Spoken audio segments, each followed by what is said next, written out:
PWF Empire is alive. Thank you all for tuning in this Thursday at 10 p.m. Eastern, I believe. I'm in Arizona, weird-ass time zone here. Sometimes we're Mountain, sometimes we're Pacific. A lot of stuff going on. I think it's 10 p.m. Eastern over in the East Coast. Arizona, so as long as we got that down, I don't need to hear myself twice. Once is good enough. Thank you guys for tuning in to this episode of PWF Empire Live. We are here tonight for the purpose of previewing WWE Extreme Rules. We're just a few days away from this show. A lot of matches are going to be occurring, and we're going to be talking about all of them tonight on the show. Who are we? Of course, me, Jay. I also have Evan and DJ Cass joining me on the hosting panel tonight. Cass, are you okay now? Because you were just kind of like, it sounded like you lost your breath for a bit.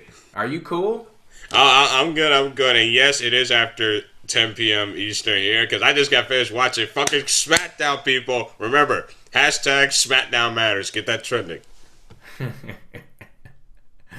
Okay. Yeah, you're a big proponent of SmackDown. You love giving out the SmackDown plugs and things like that. And I did catch that ending segment on the show, and I guess we'll talk about it once we get around to discussing. There you go. There you go. We're getting the trend going. Yeah, I saw a little bit of SmackDown tonight. Yeah. So, where shall we get started tonight? I guess we'll pick things up with the Divas, Women's Championship match. It's going to be a little bit of an adjustment, as we can tell. Hell, it's an adjustment for us to get used to Divas versus women, and it's an adjustment for WWE, as we can tell from this feud. But I guess I'll save a little bit of that for later. Charlotte versus Natalya. This is a submission match, and as I said, Charlotte's Women's Championship is on the line, and we have another stipulation added to this match. If Ric Flair disregards his ban from ringside, Charlotte will lose her title. Now, I've been in and out on the WWE product this last month, so I'm curious to know from you two, Evan and DJ Kaz, what's been the assessment of this feud between Charlotte and Natalya? Oh, it could certainly be worse. There's been a lot worse for women's feuds in the past.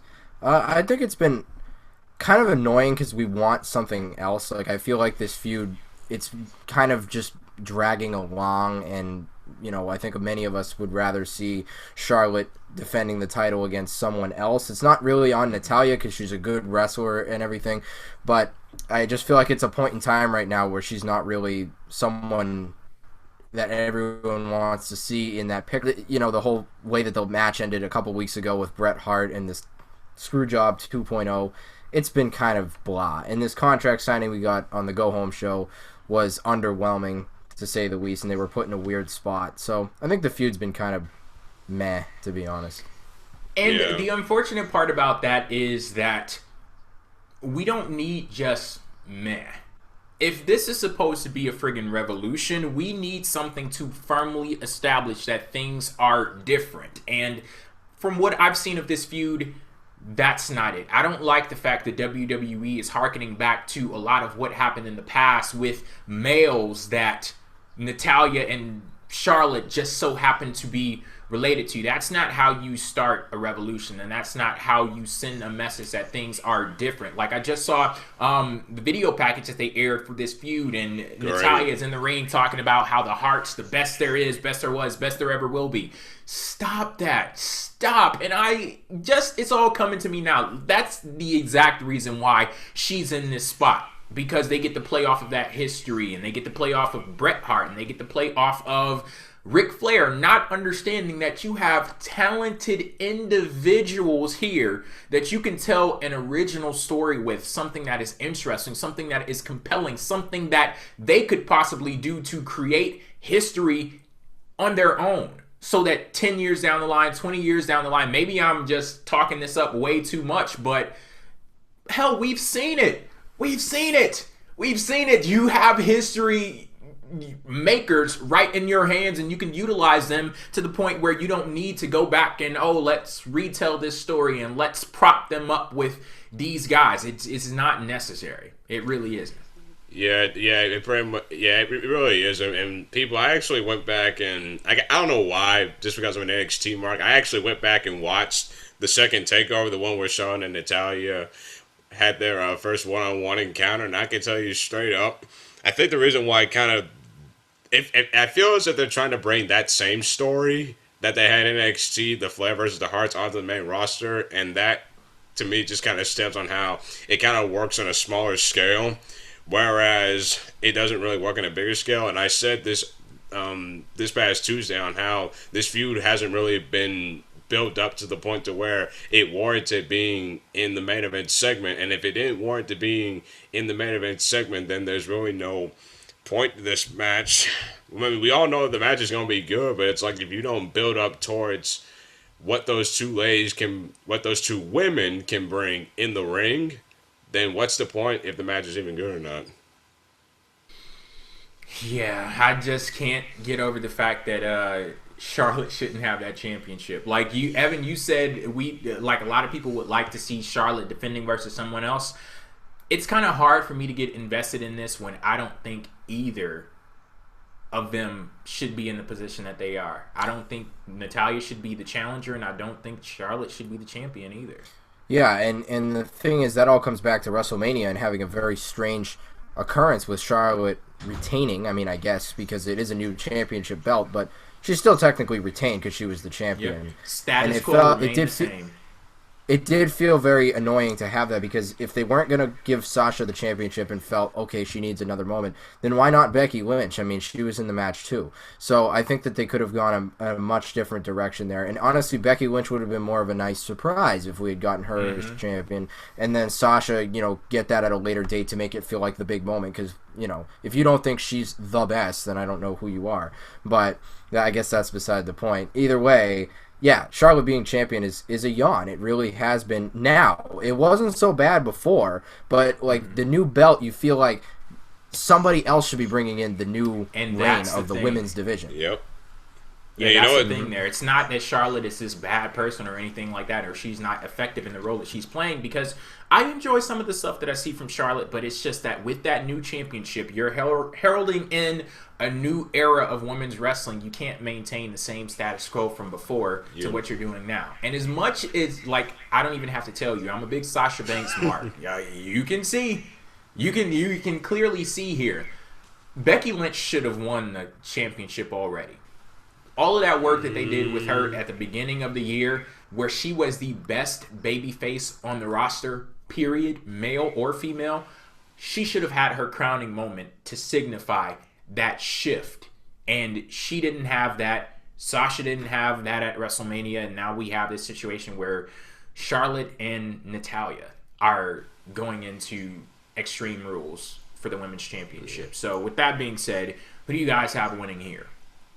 I'm going to have to go with Charlotte, mainly specifically because of what WWE is trying to do with Sasha Banks, with them planning on, that supposed one-on-one match that we all want to see. And I just think that's what they're building towards too. I just think, as much as I think Natalya should be treated better, I just don't think that it's her time right now. So I just think Charlotte's just the way to go, just so we can get to SummerSlam and we can actually get the champion that we want to see.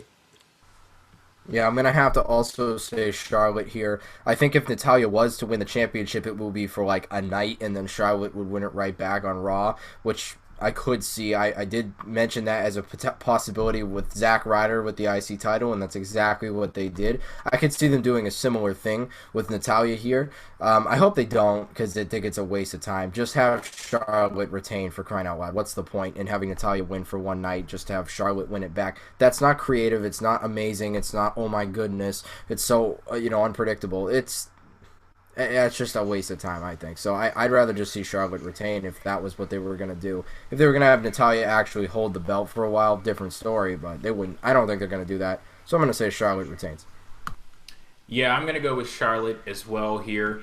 One saving grace of all of this that's going on with them, I do like the chemistry that Charlotte and Natalya have in the ring, and I'm hoping that they can recapture some of that magic that they had down in NXT, because that match was really good. Yes. It told a great story, and if they can capture just a tiny bit of that magic, then at the very least, even if I don't like the whole atmosphere and everything that's around the reason why this match happened, maybe I can enjoy the match itself. So, Charlotte for the win.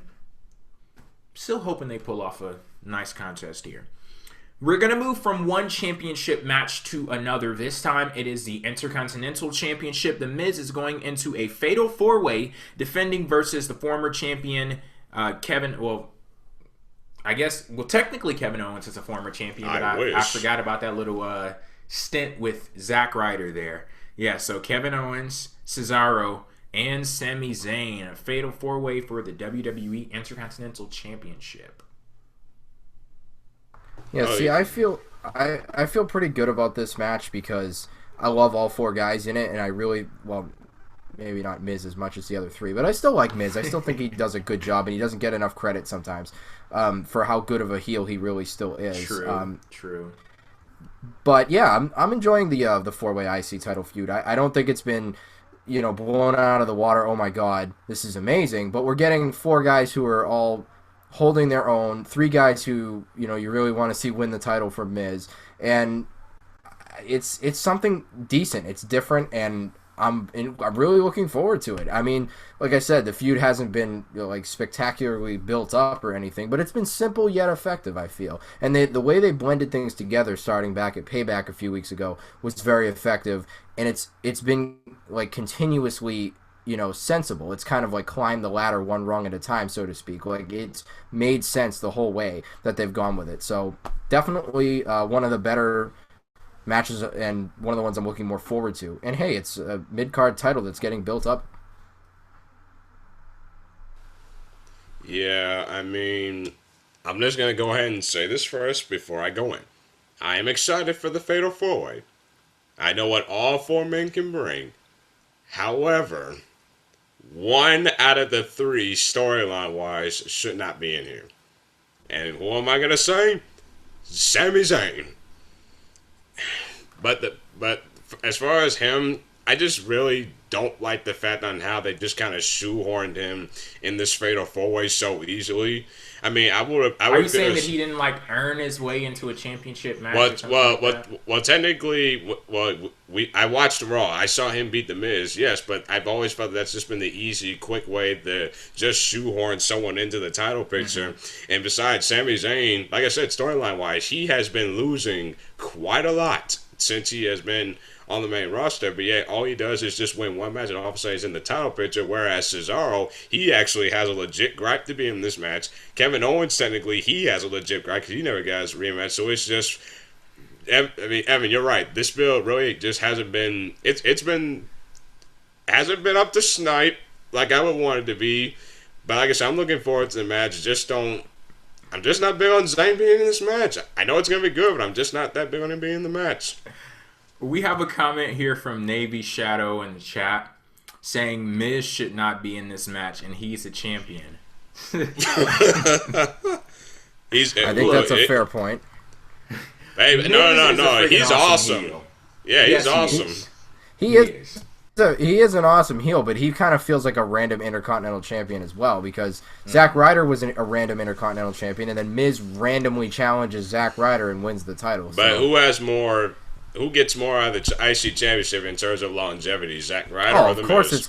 Of course it's going to be Miz, but I'm not arguing that. I'm just saying, I can see why someone would feel that way about Miz.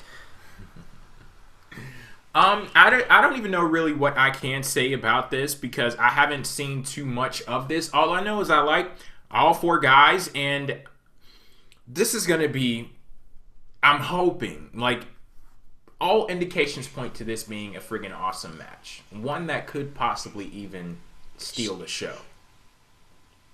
We know what are you going to say, Cash? No, here's the thing. Like I said, I know what all four men can bring. It's going to be a good match. Don't get me wrong. I'm not concerned about that. I'm just saying, if you're going to have me, being more invested in this match, then why not build up every single challenger up leading up to the match? Not just one off, not just three you build up and not just leave Sami Zayn out in the cold because he just got shoehorned in. See, I definitely understand what you're talking about there, and that's something that WWE does very frequently where they'll make someone a championship contender just because it's convenient to continue a storyline or a feud that they have going on. And of course, Kevin Owens is the former champion and he's in the match. Then you have Sami Zayn. He's embroiled in a feud with Kevin Owens now, and that automatically inflates his, I guess, importance on the roster. Like, I cannot stand when WWE does stuff like that. I probably would be right there with you complaining about it if I had seen it actually play out on TV, but I can say that I know WWE does shit like that, and it does annoy me. But, you know, not much I can do about it right now. But who do you guys have walking away with the Intercontinental Championship? Miz. Yeah, I don't know. I'm gonna say I think someone wins the title. It's just hard to say who. I don't know if they'd actually have Owens winning it right back. Are you saying like someone new? Yeah, I think out of the four, I feel like one of the challengers will win the title. I don't think Cesaro. I think Cesaro's like the dark horse. I don't think he's really gonna win, but I could see it. I mean, you know, it's one of those situations where it seems like obvious that Miz will lose the title, and then he'll actually like sneak away with it still. But I ultimately think that it'll be a challenger. I'm just gonna say Owens wins it again. Either that or Zayn rolls up Owens, and then we end up with Zayn and Owens feuding. I think that's a possibility too. I guess I'll stick with Miz. Now, I haven't had the chance to experience most of his Intercontinental Championship run, so damn it, I'm being selfish and saying that I want to see what that act of Miz and Maryse is all about, because the little flashes of it I've seen, I love them. I love them as Annans. They are freaking awesome, and I can't wait to see them on Total Divas, because Maryse is joining the cast of Total Divas, and that's going to be good stuff. What was that last thing you said? Good stuff. No. What was Total that total? Divas? I don't know what that is. That is still actually a show, and that works. It works because, I mean, they're on the channel with the Kardashian. I've seen them on there. There are some cat fights and, you know, things get a little, you know, catty and bitchy at times. So the title Divas, it works. Because they're not going to rename the show Total Women, because, like, that sounds weird. That really does sound weird. That sounds weird. That's where the Divas brand, like, worked for WWE. They could really... Yeah. Like, they could make a reality show like that, and it worked more effectively. Now, them predicating their storylines on TV because of the show was freaking ridiculously stupid, but that's another conversation, I guess. And the good thing about this is that they're introducing a lot of people on the show now who aren't really wrestlers. Like, I think Lana is joining the show. I think I heard Renee Young. Renee? And Maryse, yeah.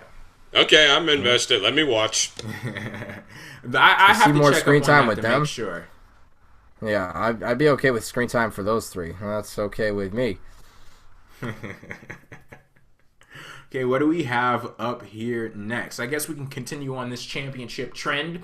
Next match we are going to be discussing is Kalisto versus Rusev, a singles match for the WWE United States Championship. Okay, Cass, what you got over there? I heard you groaning. Oh, man.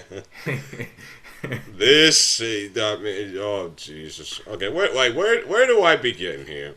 I mean, we have a midget being the United States champion, for some reason beating all the big guys. We have the Bulgarian Brute who's trying to be Umaga 2.0, trying to relive his 2014 days, and WWE trying to go back to the well because they know they fucking screwed him up. I'm cool with it. Once they Rusev taking some qualities of Umaga. I peeped that out years ago. Like, Rusev does. Yeah, you can see it. Umaga, you can definitely see it. He's like super big, and he definitely shouldn't be as agile and quick as he is. So, Rest in peace, Umaga. But anyway, I just have a hard time getting into this match because it's hard for me to take Rusev seriously. Even though you can definitely tell now that he and Lana back together, he actually feels more important. Like, he's got that. I'm gonna say he's got his swag back, so to speak. But I'm guessing that the No Power Rangers breaking up, that helped out too. Yes, yeah, definitely that. But it's just hard for everyone. Yeah, but Yes. I just have a hard time seeing Rusev because he still has a lot of recovery with me because after the way WWE's just been booking him over the last almost last year and a half. But as far as this match, I mean, I'm gonna have to wait and see because I really don't know what this match is gonna look like. I mean, I have an idea of what I want it to look like. Rusev beating the brakes off of Kalisto and, pinning him in, 20 seconds, but it's not going to happen. Yeah, I don't care about this feud, man. I don't have any real input on this. It's been irrelevant. It wasn't even there. I think one of the weeks, I don't even think there was any build up at all. This go home show build was. And Rusev lost. He lost leading up to the match. That didn't help him either. Yeah, no, not at all. So there you go. And I just feel like Rusev randomly is number one contender. They had a battle royal, which isn't a bad way to crown a number one contender. But again, it was kind of pulled out of thin air. Kind of like the whole Ryback feud Kalisto had leading into this. So it's just the U.S. title just feels very irrelevant. Whereas the IC title, there was, like I said, one rung at a time. It kind of made sense. It was built up. You said, okay, I see the direction of this. I see how it all came together. The U.S. title, it's just kind of things coming out of thin air. It's just very random. And honestly, I almost have to remind myself Kalisto is still the U.S. champion. I'm going to say Kalisto retains here. Rusev winning would probably be more beneficial for the scenario, but I think they'll keep the belt on Kalisto. I still feel like they're going to end up doing Kalisto versus Sin Cara at some point, which is not exactly a wonderful feud. It could be, but the way they'll do it won't be. Or how about... I got a question for you guys. Yeah. When it comes to Kalisto, has WWE even made an attempt to tell some type of continuous story where it's like this little guy is going out there and he's slaying all of these giants and things like that, like what Ryback and now Rusev? Have they even attempted to tell that story? I mean, it doesn't really help the story when you have JBL basically bashing Kalisto like hell numerous times on commentary. I think they've tried to do it, but it just hasn't come off well to the audience because I think to the casual fans, they just see him as Rey Mysterio 2.0, like the typical. Because, we've always talked about before how they've always labeled everybody as an underdog. They're trying to label Kalisto as an underdog, and I just think they're trying to tell that same story with them, but everybody's just been so used to it, and they're just about to say Kalisto wins, LOL. I think they're. What were you gonna say, Evan? I just feel like they're. I just was just gonna say I feel like their attempt to make him the next Rey Mysterio has just been really dumb and way too obvious that they're trying to make him the next version of Rey Mysterio. Yes, it's that also. Yeah, that's the bad part about it because it's they don't even try to employ the traits that Rey Mysterio displayed in the ring or anything like that. It's stupid ass stuff backstage, oh yeah, you guys know Rey Mysterio, Eddie Guerrero. Remember them? Batista. Oh yeah, well they're Hispanic. You're Hispanic. That means you're good too, right? It's so it takes literally no creativity at all. No creativity whatsoever. That one of my damn nephews could watch that and say, "Oh, hey, that guy looks like Rey Mysterio." And that is the same level of thinking that it took for the WWE creative team to come up with that. Exact same level of thinking. Damn right. Damn child. Yep. Absolutely. As far as the winner, I'm going to go with, I'm just going to go ahead and say it. I think Kalisto's going to win, but I'm just going to take a shot in there and say Rusev because John Cena's coming back, and that way John Cena can beat the brakes off Rusev the next week, and we're going to be right back where we started. I would like for Rusev to win it because I don't have any interest in Kalisto being United States champion. That's the one he has, yeah. No interest whatsoever. Can we just say how sad from where we saw the U.S. title last year to where it's yes, at we now? can say that. So pitiful. Okay, continuing on with this championship trend, we have the WWE Tag Team titles. Yes! They're on the line. The New Day versus the Vaudevillains, Aiden English and Simon Gotch. And this match is a result of the New Day's championship tournament, which the Vaudevillains won. Wasn't that match that happened at Payback? It was like a stoppage. Mm-hmm. The finals. So yeah, Enzo, Big Cass, they couldn't even compete in the match. The Vaudevillains, they're the #1 contenders as a result. And here's a tag team match that we have for Payback or Extreme Rules. Well, I mean, I like this feud. I've been a big fan of it, big proponent of it. Still glad it's happening. Vaudevillains are a great team, and so far they haven't been used like crap. Like the Ascension, when they came up, it was like, this is like night and day. They're being, don't remind me. Oh, it's a sad day, man. Because they were really good in NXT. These guys were great in NXT. So far, very good on the main roster too, which is a rarity to say with a lot of these NXT guys. Enzo and Cass came up, they very good as well. Obviously, the Enzo injury affecting things, but that's like one of those situations you can't really do anything about it.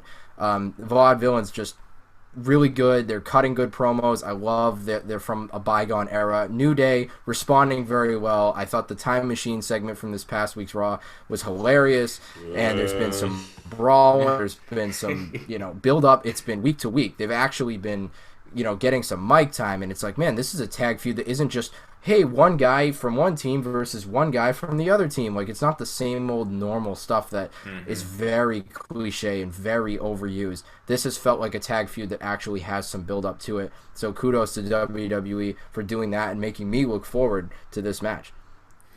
Okay.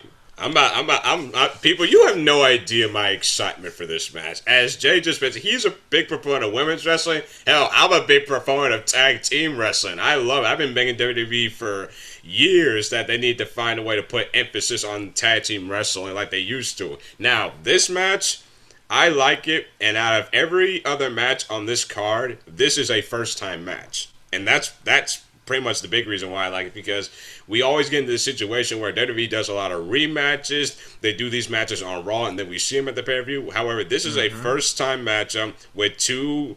Actually, one of them is a new, fresh team from NXT. And I'll just say, the way the Vaudevillains have been using the main roster, I've absolutely loved it, because one, when they come out in the entrance, they stay in character. When they're in the ring, they stay in character. When they're backstage doing their shit, they stay in character, which is what you don't really see of a lot of superstars doing the back, but these guys actually stay in it. And with them like being proponents of the New Day throughout the last 3 weeks has been great. Like them being the typical, well, actually not typical, actually being the heel tag team of basically showing them we are a serious threat to this. You guys may be a 3-man team, but here we're new, we are fresh, we are younger than you, and that's why we're going to take those WWE Tag Team titles from you. That's one of the reasons why I've loved this feud so much. Wait a minute, Aiden English and Simon Gotch are younger? Well, because wrestling terms, they would be, but yeah, like I'm honestly, they both look about 35. So I digress. But I'm actually hoping that the Vaudevillains win, because I've kind of gone through this back and forth. I think we've gotten to the point to where New Day, even though I do think that their stock has gone just a little bit down since they've turned face, like the corniness and stuff, like they don't come off naturally to me, naturally funny when I see them. I think the Vaudevillains will be the perfect guys to win, because they'd be that big upset. Basically being like, Not to say the fact that the New Day didn't take them seriously, but just to give that shot value. And honestly, we're getting to the point to where New Day doesn't even need the tag team titles at this point. So yeah, I'm rooting for the Vaudevillains to win Sunday. Yeah, they've had those. Oh, go ahead, Jay. What were you gonna say? I was just gonna say, I think the New Day have been champs for a long time. It's been a great run, but it'd be really nice to see new champs here. So yeah, I'm gonna go out on the limb and say Vaudevillains take the titles. I think it's a risky prediction to make, because they never even did it. If I remember right, they never won the NXT tag titles. They did. They won them. Oh yeah, they did. Oh, they did win them. Okay, which team? Oh, it was Enzo and Cass who didn't win them. That's right. Yeah, but which is a surprise to me. Huge surprise. They always do weird stuff with those tag team titles. Like when Blake and Murphy won, I was like, what? When the friggin' Revival won, I was like, what? Hey, the difference between the Revival and fucking Blake and Murphy is that the Revival actually have characters that they're actually better in the ring. They're better than that. Here's the thing, though. When they won, I was like, what? But those are my homeboys now. I fucking love the Revival. That is my team. There you go. I love those dudes. There you go. There you go. I'm a fan. Me too. But as far as this one goes, I don't know. I'm waiting for a team to... Maybe it's me setting an unreasonable level of expectations because that New Day reign, it just won't let up. And I'm waiting for a team to come on board who are like... Knock them somewhere off. Near the level of entertainment that New Day is.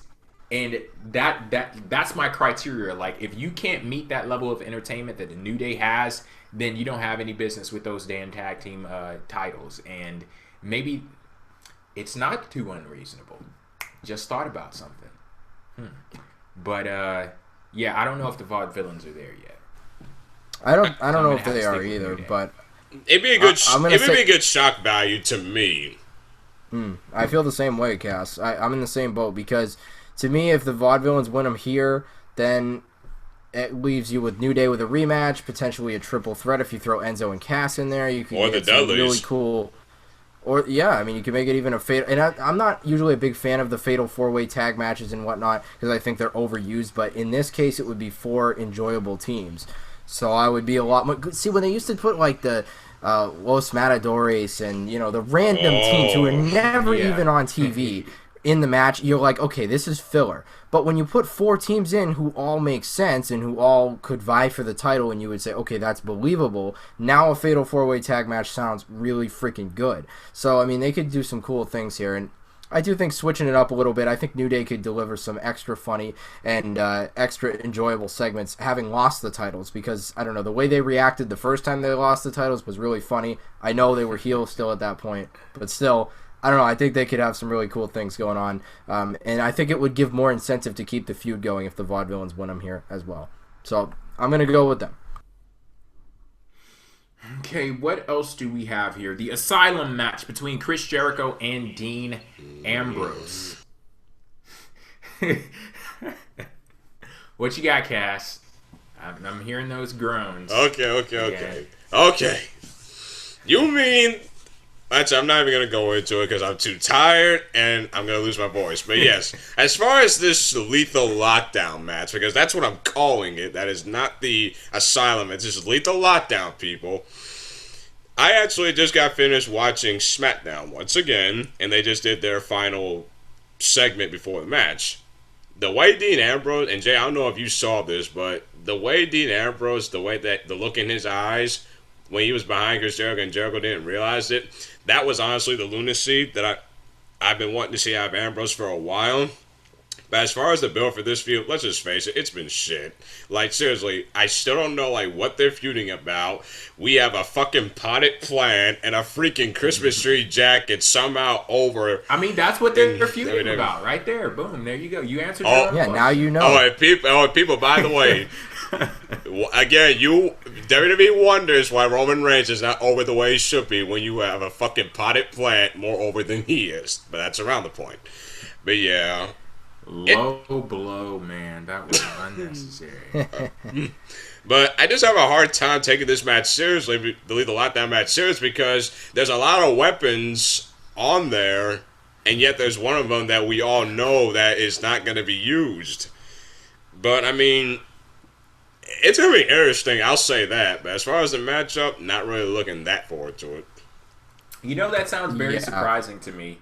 Because you would look at this, just the names on paper, you would think people would go wild. Chris Jericho versus Dean Ambrose. So when I heard, I was listening to your Payback review, and the fact that match got a lot of groans and that was very surprising to me. And then I watched this past episode of Monday Night Raw, and I was like, okay, makes sense now. because that was a hot fucking mess. Oh, it was. It really was. Really was. The whole feud has been, really. I'm disappointed. Yeah. I don't know how else I could sum this up. I'm disappointed. It's because Ambrose lost at WrestleMania. Pretty much, and it's in a bad way. Yes, in a bad way, and it's like WWE just feels as if just slapping on a match that has basically his moniker on is basically going to help Ambrose get that credibility back. When you invested so much time in Dean Ambrose leading up to WrestleMania, and for him to lose that match, and him to just go back to doing what he was doing before Brock Lesnar, then I can't take Dean Ambrose seriously. I haven't been able to take him seriously, and I can't take Chris Jericho seriously, and that's disappointing to me. Definitely is, and it's funny because if you go back to when WWE did that Roadblock event, Ambrose was challenging for the WWE title. It's crazy to think that within a couple months after that, this is where we are with Dean Ambrose. Like, I mean, he really, like, his stock went up a lot, and now that stock has gone down, tenfold. And this feud here, honestly, could be good. We go back to the fall of last year when Jericho walked out on Ambrose and Reigns in that six-man tag. But we forget about that for some reason. They haven't mentioned that?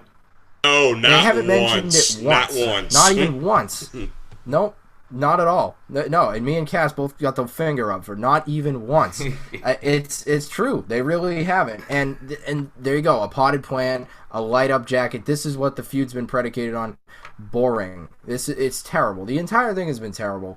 I did give credit for the innovation of the match type because it's something different. It's not that innovative, but it's a little bit different from anything we've ever seen before. You so I like that element, but it doesn't make me suddenly say, oh, I love this feud. Like, no, it's still been bad. Then nothing changes that. In fact, the promo that led up to the match type being announced was pretty bad in of itself. So, yeah, I'm still not really looking all that forward to this. Horror movie music.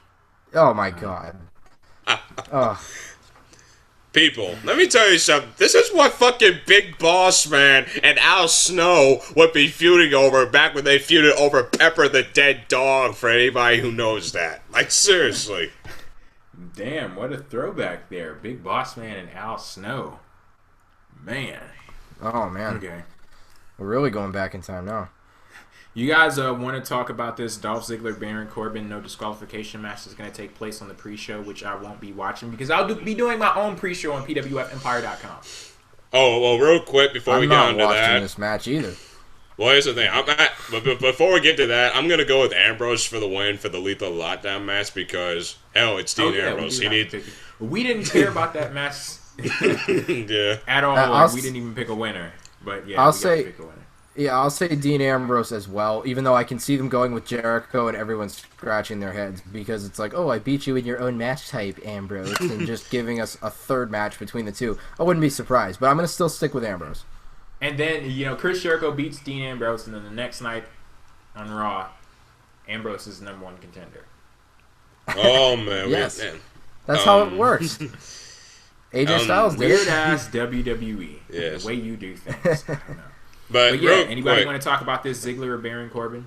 Jay, I will say this. You and I saw Baron Corbin take on Bull Dempsey in a no DQ match at NXT Rival. Was the drizzling shit. It was terrible. I'm not, here's the thing. I'm going to watch it, but I know it's going to be shit, but I'm still going to watch it. But if Corbin does not win here, but I'm going to pick Corbin. This is a situation where I was a huge fan of Baron Corbin for the work that he put in NXT. And just to know, like he recently beat Dolph Ziggler, right? Yes, on Raw. Just to know it took all of that damn time with him on the main roster.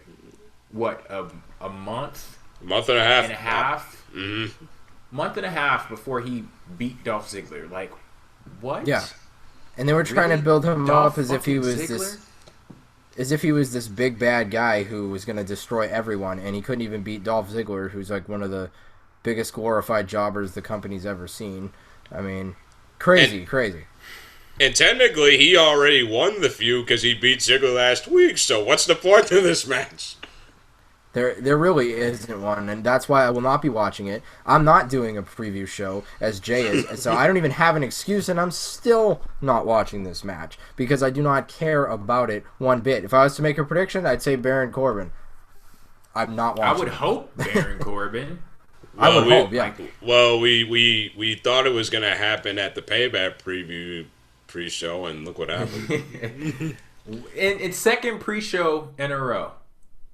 And I hear these things about Triple H, God bless him, talking about how it's a very complicated process getting these guys from NXT up to the main roster, and what we try to do is have 6-month plans, and you don't even have a 6-minute plan for some of these fucking dudes that you bring up to the main roster. Like, what's going on with Apollo Crews? He's on main event.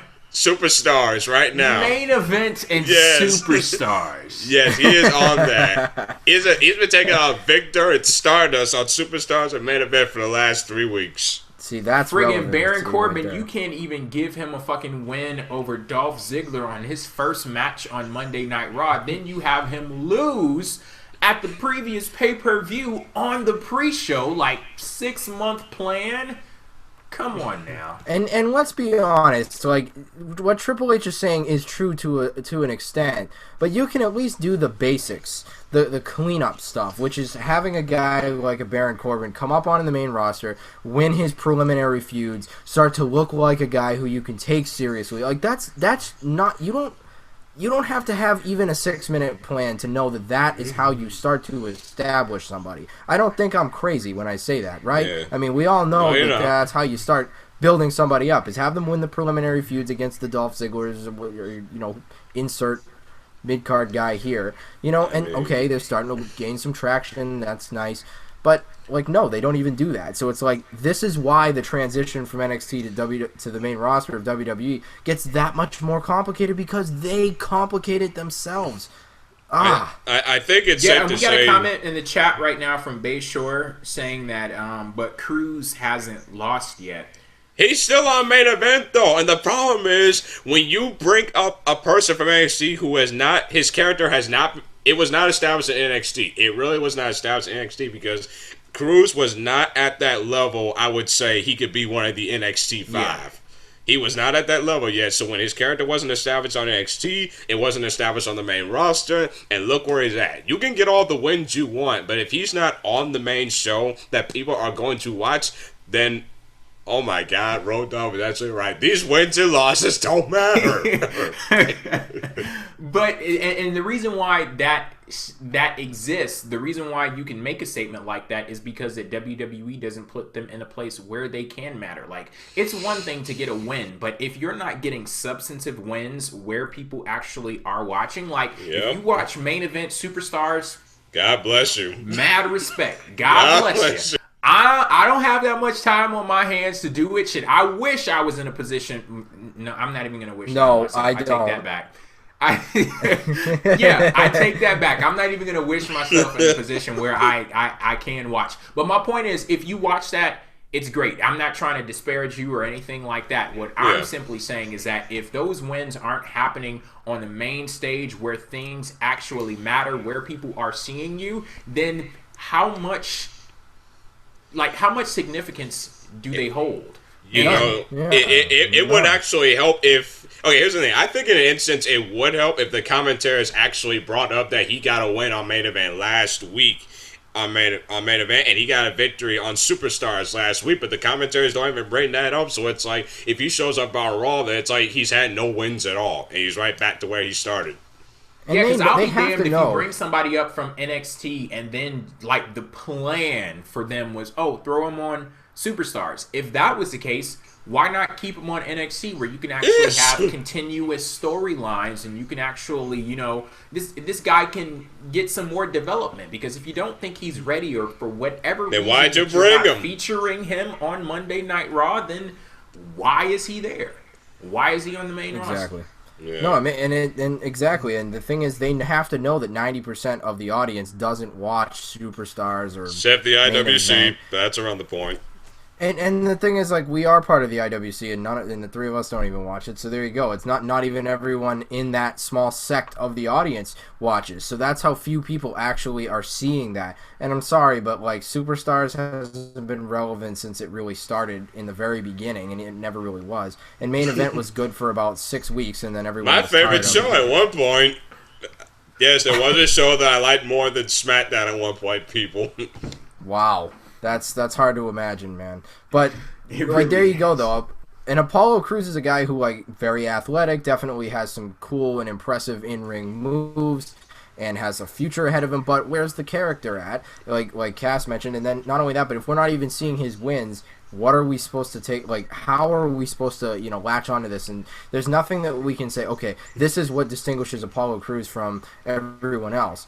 And then you sit there and you say, well, wait, there actually isn't anything yet. So, again, just that they make the transition harder on themselves because of reasons like this. Yeah, just real quick, just to say, Bobby Lashley's career resurgence hasn't really been up to snipe, hasn't it? Is that the guy that works for that other company? That other place. Yeah. No, I mean that new small guy that we got right now. Oh, are you calling Apollo Crews Bobby Lashley? Gotcha. Okay. He's Bobby Lashley with a touch of Shelton Benjamin. Hell, you would think that, didn't Bobby Lashley help Vince out back in the day? You would think that if Vince thought that Apollo Crews was Bobby Lashley, he'd be like, okay, yeah, guy, you did me a solid at what was it, 23? Yeah. Let me give you some TV time here. I know. Yeah, but he's not paying him back. It's just not fair. Ungrateful ass. Okay. I think we've arrived at the point where we could start discussing the main event. The WWE World Heavyweight Championship match that will take place between the champ, Roman Reigns, and the challenger, AJ Styles. This will be an Extreme Rules match, and this right here. Oh, wait. On the line. I apologize, Dave, but we actually had another match added on SmackDown tonight. That tornado tag team between Usos and Gallows and Anderson, that was added tonight. Okay, so I mean, most of their build-up has been with matches, the main event. So yeah, I don't know. Like, do you guys want? I guess you can throw out a winner there. Gallows and Anderson. There you go. I think Gallows and Anderson wins to like calm everybody down. Yeah, give them a win. And I think they'd have Gallows and Anderson go over because then Reigns is going to retain the title. Not to like throw my two picks out at one moment, but that's why I think they'll go like opposites. You know what I'm saying? See, there you go. People. Hashtag SmackDown matters. That's why you gotta watch. Okay, so we have the WWE World Heavyweight Championship match. Cass, I actually did watch that final segment on Monday Night Raw. Not on Monday Night Raw and SmackDown. And I have to say, I was pretty pumped for that too. That was some good stuff there. Yeah, boom, punch kick on the announce table, punch kick, great stuff. Yeah, this feud between AJ Styles and Roman Reigns, I fucking love this feud. I do. This has been great stuff. Like, I saw AJ in the attitude that he had on SmackDown where he just grabbed Roman Reigns' leg during the match and he's like, you know what? Get that motherfucker. Like, sicking the dogs on him in the ring. Like, I look at this feud. AJ Styles is an asshole. Roman Reigns is an asshole too. And I friggin' love it because these seem like real people to me. It's not people that are sitting here and they're like, okay, well, I can't do this because of my morals and people are watching me and I have to be a role model or anything like that. No, these are two selfish-ass people out there who have a prize on the line. One person wants to keep that prize and claim it as his own, and the other person is like, you know what?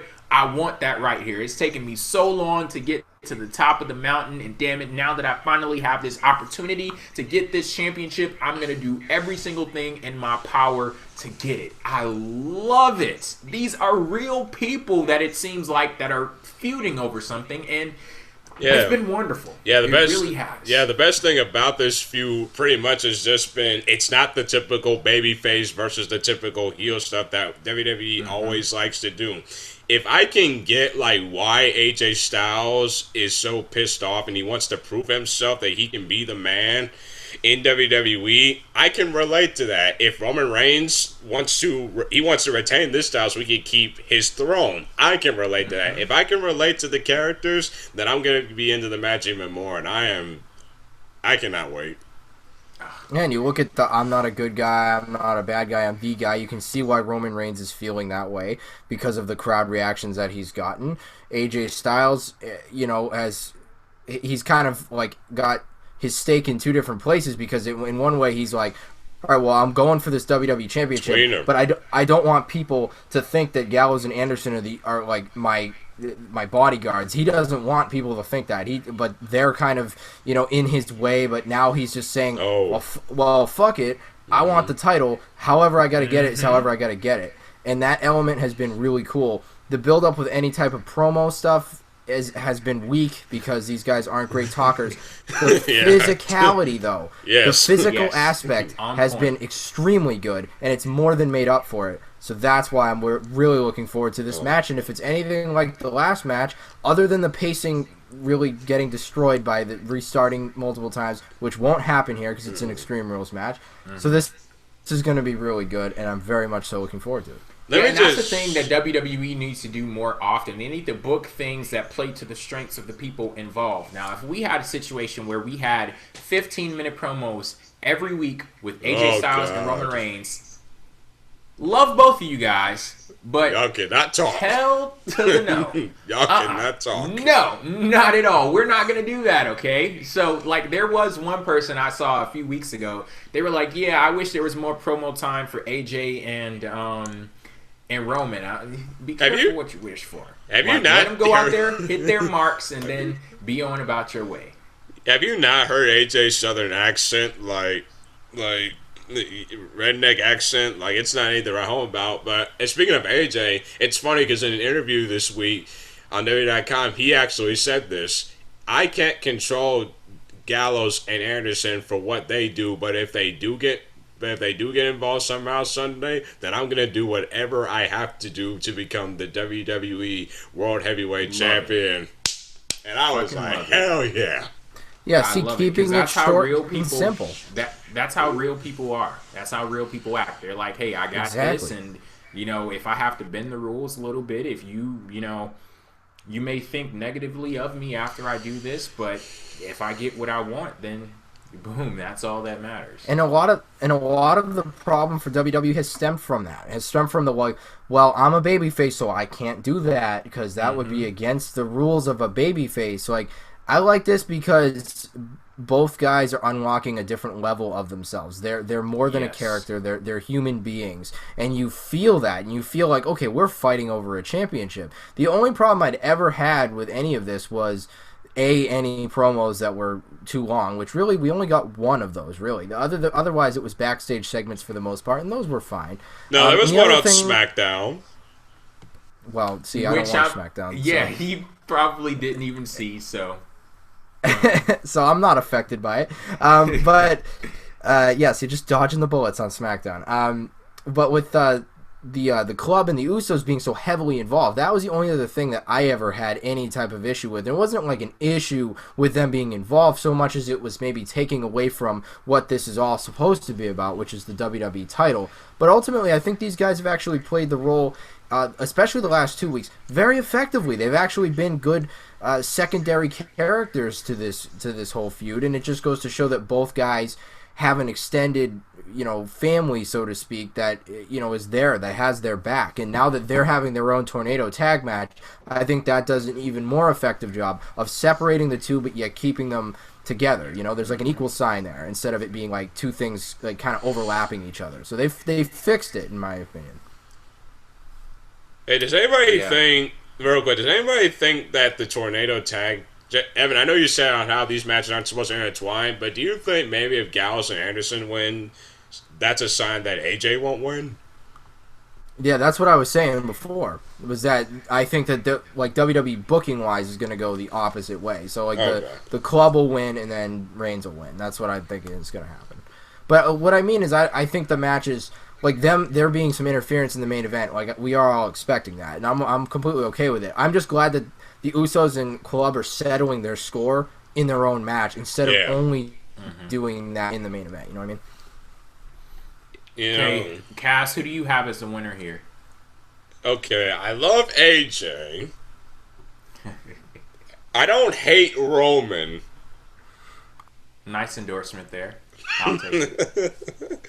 I'm honestly going to go with Roman Reigns here. I really don't hate the guy here. I've actually have enjoyed him pretty much since Mania. He's actually done a good job with this not giving a fucks guy, which I've been wanting out of him since this singles run.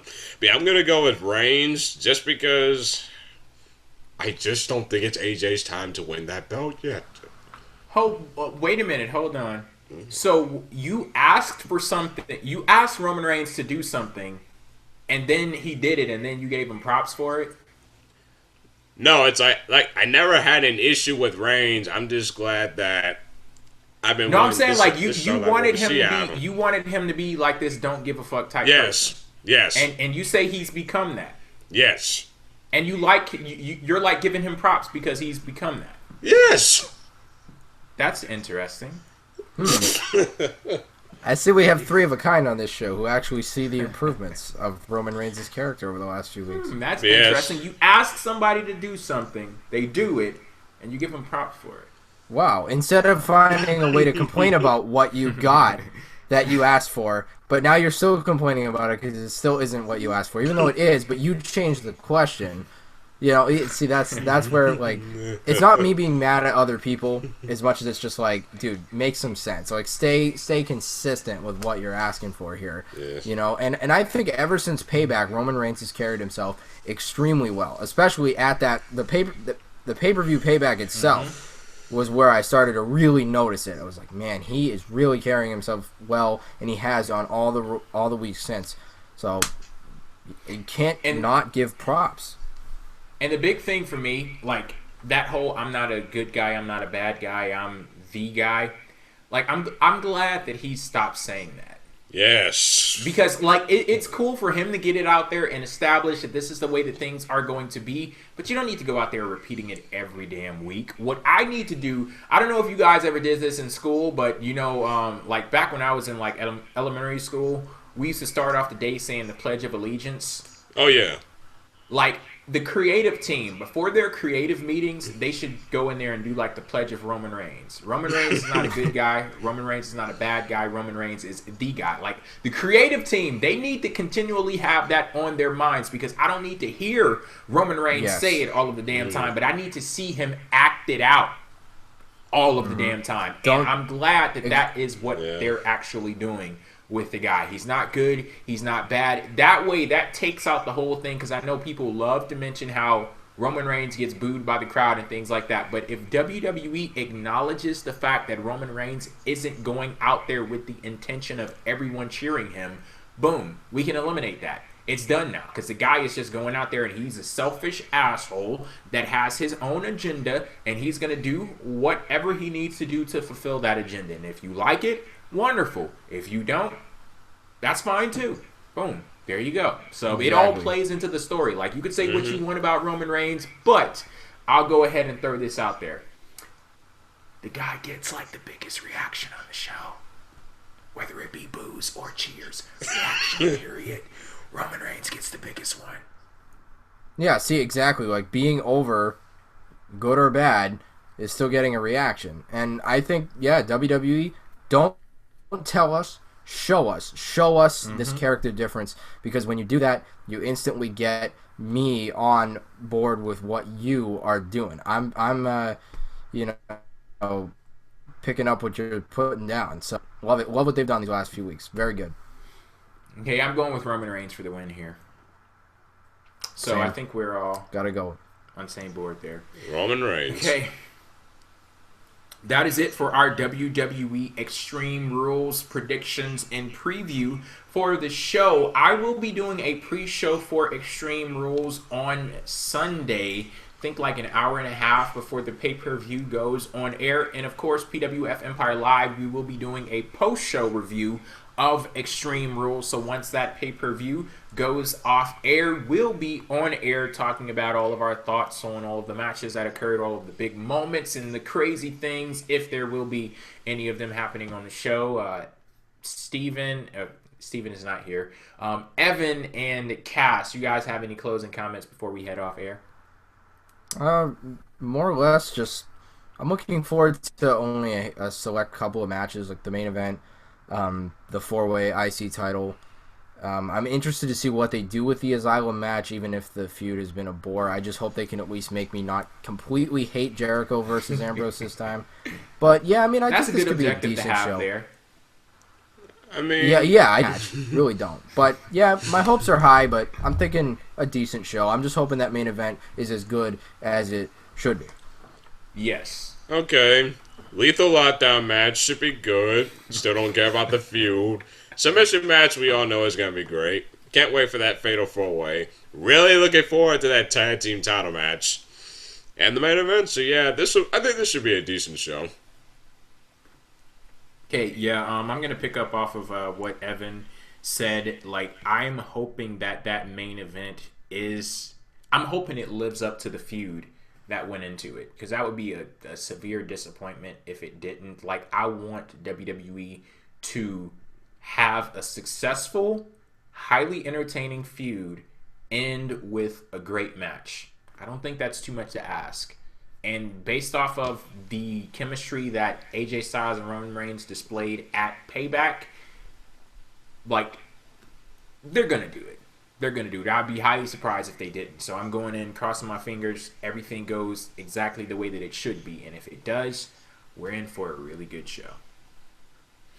Righty, that's it for our Extreme Rules preview. We will see you back here on pwfempire.com and youtube.com/pwfempire on Sunday after the show itself. Until then, catch you later. Peace.